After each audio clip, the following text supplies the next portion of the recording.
Hello and welcome back to the KCC channel. I'm Rob and I hope you are having a wonderful day today. Today we're jumping into some stories about Kevin. Before we start, if you're new here, make sure to hit that subscribe button. It's completely free and you can always change your mind later. But if you stick around, there just might be some tasty cookies in your near future. Alright, today we have 3 stories from a user called Cadmium Curd. The first one is called Kevin in the Kitchen. Let's jump right in. A couple of years ago, we, busy pub kitchen in the middle of London, were in need of a new head chef. Here comes this Bulgarian guy, about 25, claiming to have experience in busy kitchens. Kevin had no idea how to boil an egg. He put one in the microwave as is, and it obviously blew up immediately. Kevin thought he could avoid actual work by pretending to be busy washing the salad. 1 leaf for 40 minutes straight. Kevin managed to make a double burger after a few weeks in. Was so proud of it, he took a picture and posted it on his Facebook with the caption, "Food is art." It was assembled upside down.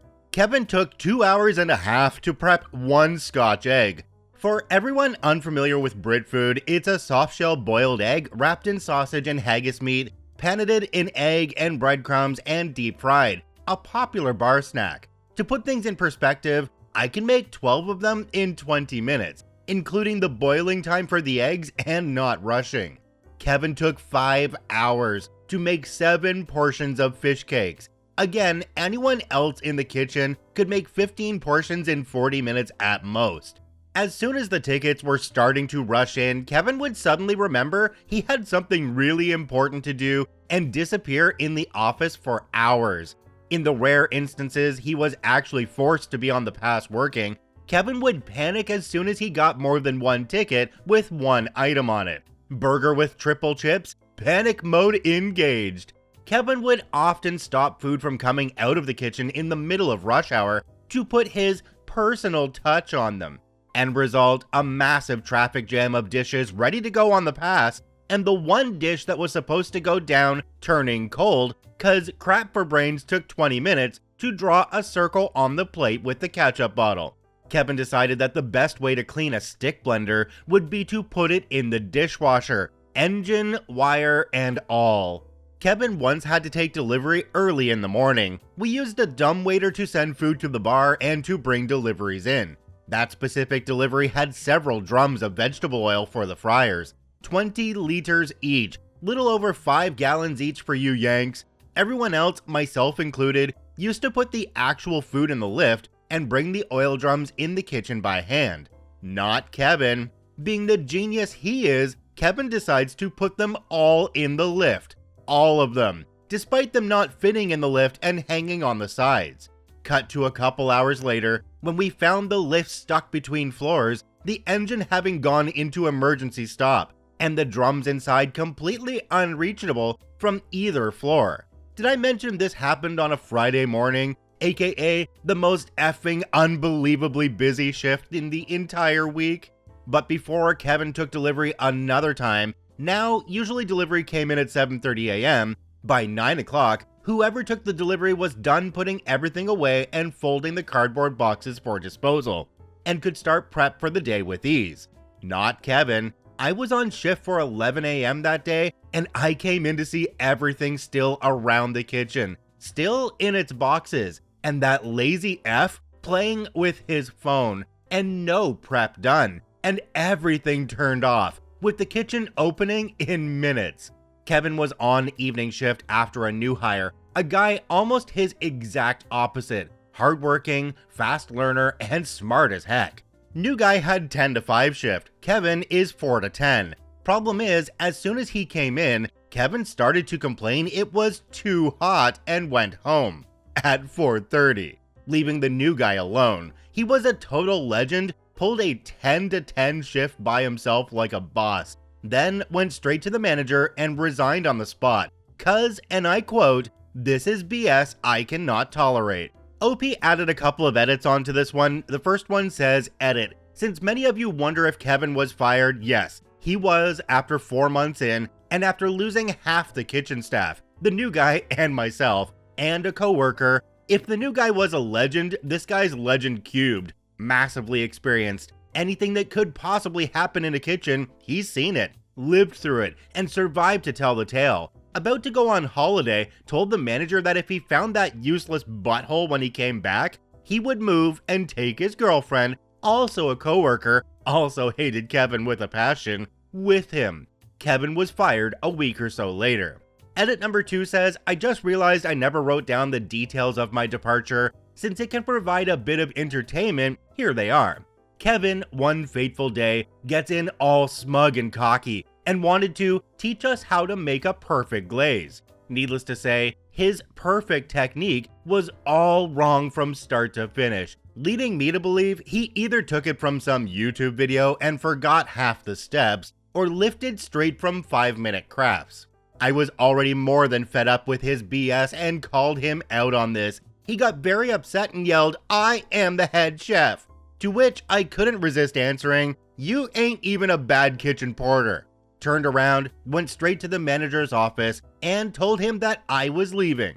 Later, I heard from my coworkers that Kevin wasted everyone's time, insisting I be fired for insubordination. On a side note, let me be clear that I don't intend kitchen porter as an insult. No sir, in my experience, one good kitchen porter is worth his weight in gold. And if it were for me, I'd rather lose 3 good chefs than 1 good kitchen porter. Or, in other words, a good kitchen porter keeps the kitchen running like clockwork.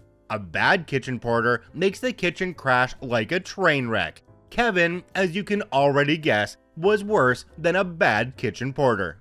Oh Kevin, the kitchen catastrophe on a whole new level. From his egg-splosion in the microwave to his upside-down burger adventures, he truly whisked us away on a whirlwind of culinary calamities. It's like he was trying to make a souffle rise, but instead, he made our eyebrows rise in disbelief. And don't even get me started on his artistic catch-up circles. He turned plating into a real saucy situation. With his knack for turning a simple task into a kitchen train wreck, I guess you could say Kevin really took the extreme approach. But fear not, for in the midst of the chaos, he provided us with a daily dose of laughter that was better than any Michelin-starred comedy show. Farewell, Kevin. May your future endeavors be as cracking as your mishaps in the kitchen.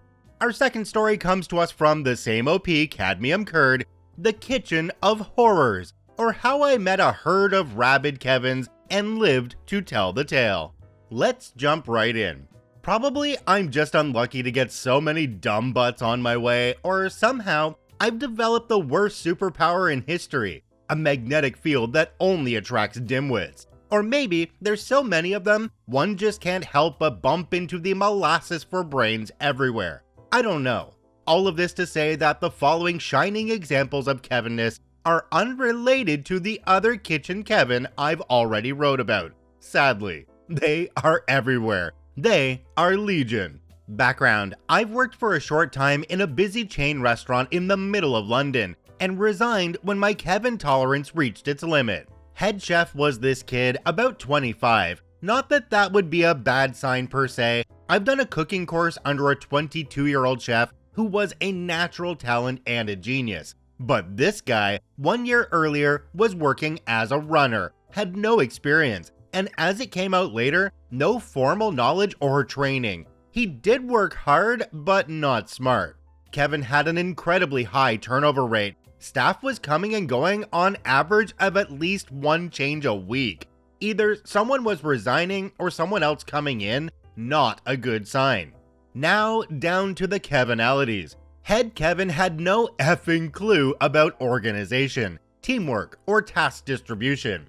Basically, it was everyone for himself. An example, you have 3 burgers with sweet potato fries on the ticket, one with cheddar cheese and bacon, the others with red Leicester and onion rings. A good kitchen team of 3 gets one to grill the burgers and drop the fries, another to cut, toast, and prepare the bread with lettuce, tomato, and whatnot, and the third one on the pass to handle the rest, warming the plates under the pass lights, preparing the sauce pots, garnish, and so on. Check everything and sending the food to the customers. This kitchen worked on, you get the ticket, you handle it from start to finish, resulting in chefs tripping all over each other, dishes prepared twice or not at all, traffic jams on the counter, and no final quality control. Both Head Kevin and Second Kevin, they were actually housemates, had no idea what cross-contamination was, and to this day, I'm fairly certain they both faked their online courses on health and safety. Once, Second Kevin had to prepare some bacon strips. He grabbed the bag of uncooked bacon, laid it on the pass, first gosh darn huge effing mistake, raw meat on the counter where you assemble the dish you're sending to the customer, took a brown cutting board, the one that's color-coded to be used exclusively for stuff like onions, raw potatoes, and such, a yellow knife, aka the one color-coded to be used exclusively for cooked meat, and starts chopping. One of the floor managers comes in, sees that, his face goes white, takes everything from under Second Kevin, moves the proper red-colored board and knife on the counter in the raw prep area, and drops the rest in the dishwasher straight away. Second Kevin gets upset because he didn't understand what was wrong. They used to prepare coleslaw from scratch using the sink as a mixing bowl. The sink reserved for washing vegetables, mainly potatoes, more often than not without even bothering cleaning it beforehand. Most boroughs have their own rules for garbage collection. Some sell pre-tax bags and only collect rubbish that's been packed in them. This was one of them.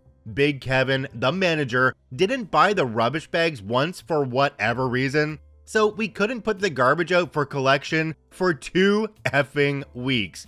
Genius idea? Let's hide it all in the basement. An average of 4 large bags per day full of leftover food, flour, vegetable trimmings, chicken bones, eggshells, stale bread, festering in a basement for 2 weeks. Speaking of Big Kevin, I've heard through the grapevine that he was originally training as a general manager elsewhere. Then, all of a sudden, he got transferred and demoted to simple waiter, until a friend of his, the one who hired him in the first place, a middle-level manager, stepped in and reinstated him as manager in training. What happened, I can't know, but I guess some serious crap has been going on, maybe theft or dealing. Company probably didn't have definitive proof for firing him and opted for demotion. Head Kevin, tomorrow's the busiest day of the week. Let's put just 2 of them on shift and make one of them the new kitchen porter, literally at his first job experience that we hired 3 days ago. I'm sure nothing bad will happen. Guess what? The chef resigned the very same evening. And then Head Kevin did that again. Oven had a self-cleaning cycle but needed some chemicals, of course. 2 blue bags and a red bag coming in conveniently in one delivery. They ran out of red bags because all the Kevins were just dropping 3 bags of whatever was closest to grab. We had a blast chiller with an additional defrost functionality. Of course, none of the Kevins ever actually bothered to learn what it was its purpose, and how to use it. They were using it as a spare fridge or to cool down preps before the walk-in fridge, or so they thought. They never realized it was set on defrost all the time, keeping all the food in that nice, comfortable temperature range for bacteria to reproduce like crazy. Or, to quote Chef Ramsay, "You're trying to kill someone, you effing donkeys." Putting a couple of Kevins in one kitchen is definitely a recipe for disaster. They trip over their own apron strings, and they even put raw food in the prep area. That is serving up a bacteria buffet. The part about this that really gets me though is that when you go into a restaurant, this is the stuff you don't see. This is the stuff they hide from you in the back room, and you never really know what you're getting on your plate. That being said, let's jump into the third part of this one from the same OP, Cadmium Curd, Kitchen Kevin Part 3, The Maddening. Let's jump right in. Well people, it's been a while. Work and life get in the way. Some of you may remember my past dealings with other Kevins in professional kitchens, but let me say that those were nothing. In the meantime, I've been both blessed and cursed to meet the Kevin. The Kevinist, the one Kevin to misrule them all, the ultimate super Kevin 3rd level, with a power of incompetence of over 9 trillions. Let's begin. The most irritating thing in the world, I think, is the inability of the Kevin mind to correlate all its contents. They live on a placid island of ignorance, in the midst of black seas of infinity, and it was not meant that they should voyage far. The common sense, straining in its own direction, has hitherto harmed them little. A little background. The combination of Brexit and lockdowns has had serious effects on the food and drink industry, among others, and workers have been very difficult to find, leading to most retail points being understaffed, and many reopening partially, as in open bar but no kitchen, never reopening at all for lack of employees, and in some cases even opening, struggling to make ends meet, and ended up being closed and sold off. In other words, especially when getting near Christmas, which is the busiest season of the year, every company is pretty much desperate for personnel and will hire anyone and anything with no questions asked. You could probably be an insane cannibal showing up for an interview wearing no pants and chewing on a human leg, and all the manager would say would be, "Can you start Monday?" The setting of the tragedy. Smallish gastropub in central London, tiny kitchen, but very busy with food, especially in the months right before Christmas season. We've been looking for people for months with no success. So when the Kevin showed up, he got hired pretty much on the spot. Consider that by the time Big Kevin came in, the kitchen had been severely understaffed for months, running with only one full-time chef, yours truly, and 2 kitchen-trained bartenders alternating shifts between front and back of house. The man, the legend, the insanity. He was on the older side. Honestly, made a good first impression, likable and sociable, seemed eager and had worked in the same company before. A big plus means a candidate will not need to be trained from scratch, as basic training like health and safety, fire safety, and so on are the same. He came in shortly before I went on my holiday. I always get some rest before the big push in winter. It gets very stressful. Anyway, my front of house colleagues were both veterans, and he already had his basic training done. So it's just learning the kitchen layout and memorizing the menu. Nothing major, right?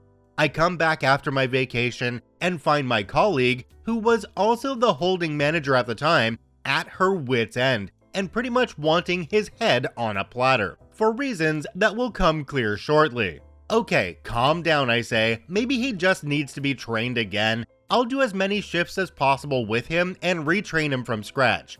2 weeks later, I wanted his head on a platter, and a truckload of parsnips covered in hot chili peppers wedged up his rectal cavity. I don't think I've ever been so wrong. We need to get rid of this, expletive deleted, of a genital reference before he drives us all insane. Well, there's a new manager coming in to take over, and I don't really want to put him in front of a done deed. Seems rude.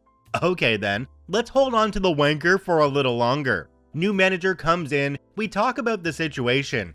It's about middle November by now, Christmas season is behind the corner. He's worried we might be understaffed at Christmas, so he decides to hold on at least until the season is finished. 1 month later, in the middle of December, with bookings left and right, Kevin finally gets fired. It had been too much even for the new manager. Public service announcement. Okay, I admit, that was to make you wonder exactly what in the ever-loving F this guy has done.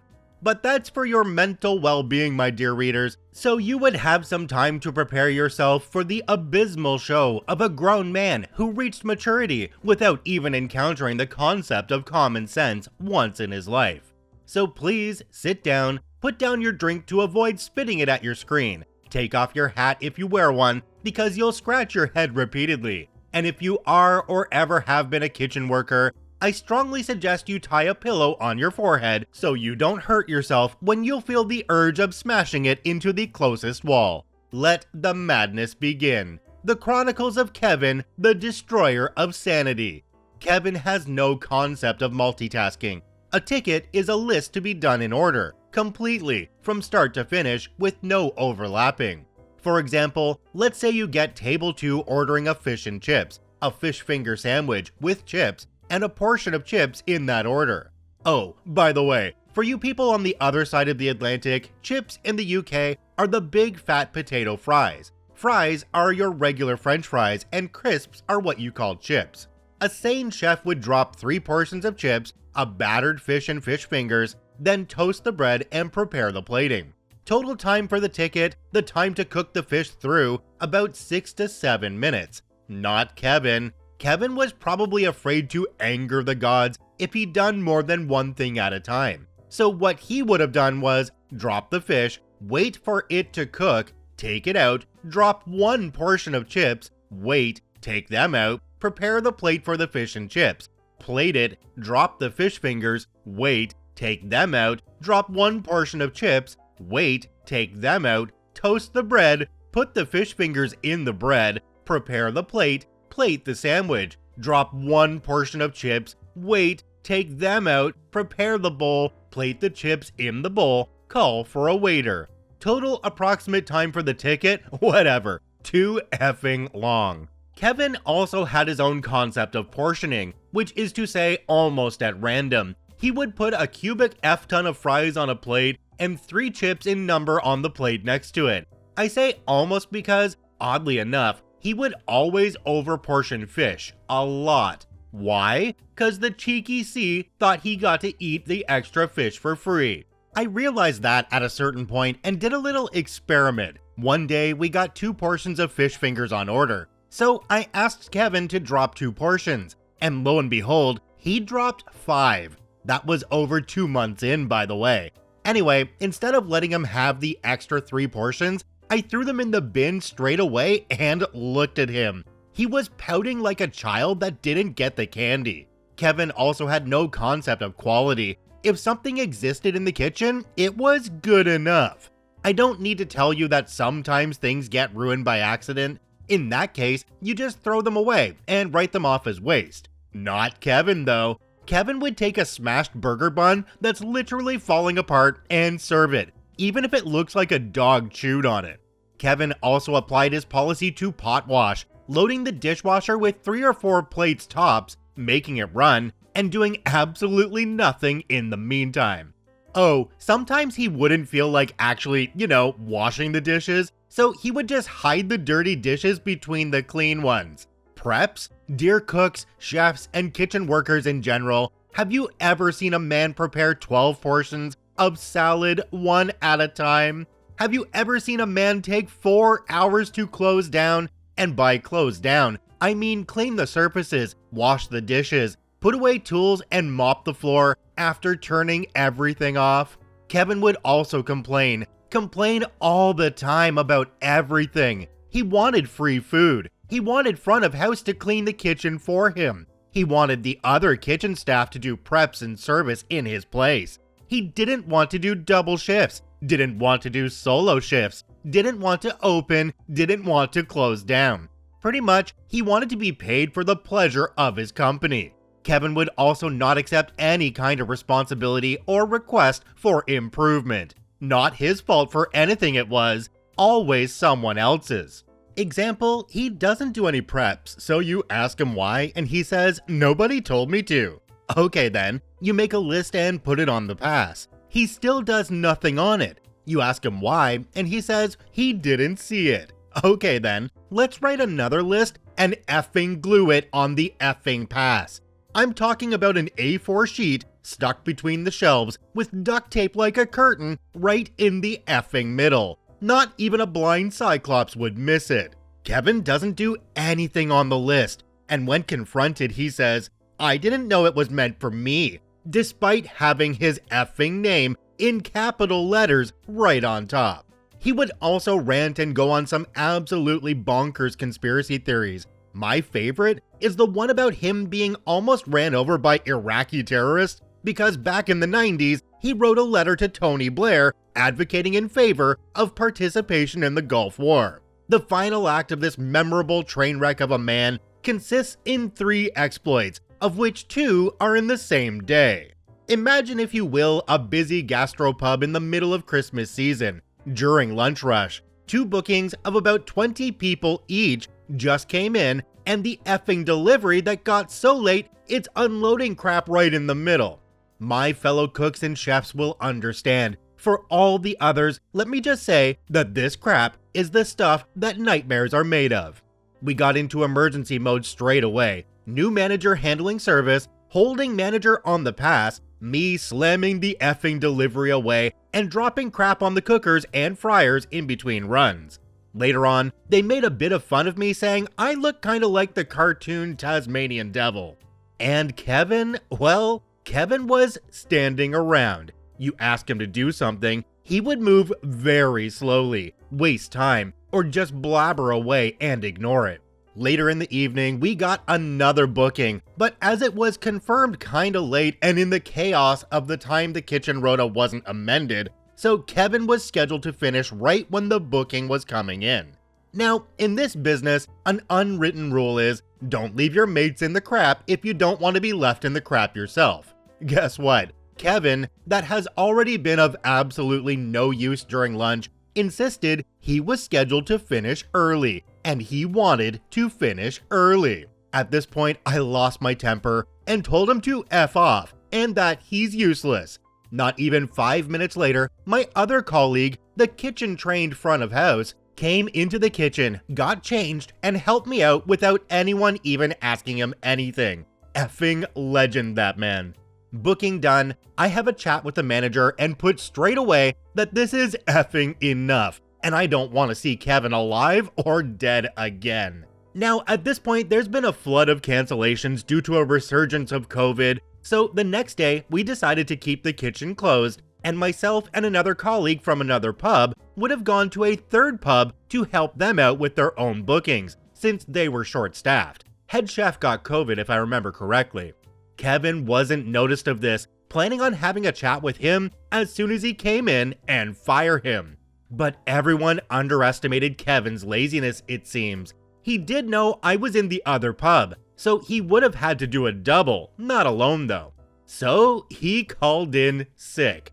The day after, he got the talk anyways, and as predicted, he tried to blame everyone else but himself for everything, and trying to paint himself as the victim, the eternal sunshine of the mindless Kevin. Sometime after, talking with the other coworkers, we all realized that oddly enough, Kevin had got worse instead of improving with time. But something felt off, like he was deliberately effing up on purpose. The most popular theory was that, being a lazy C, he was actually doing that, hoping someone else would get so exasperated as to take over and do his job for him. Me, I got the impression I was dealing with an overgrown, lazy, spoiled man-child. And before you ask, no, I don't know if he actually had any mental problems. I doubt it anyway. There was too much method in his stupidity. Anyway, that's it, dear readers. Enjoy it if you will, and be sure to offer thanks to all supernatural entities you may worship that you have never had to deal with the final form of human incompetence. Farewell, and have a good night, all. Wow, this video has been a whirlwind that's really made me think about going to restaurants and what actually happens back in the kitchen. Oy. I guess the one thing I don't understand, I know they were short-staffed, but they still brought on Kevin. When Kevin wasn't, pulling his weight and was just standing around doing nothing, or even causing more problems in the kitchen than he was worth, why wasn't he walked out really early? I feel like they let this go on for such a long time when they could have just gotten rid of him, brought in a blindfolded high school kid, and easily tripled Kevin's productivity. I guess I just don't understand. Check out OP, linked in the description down below. I thank you for watching. I hope you have a wonderful day, and we'll see you tomorrow.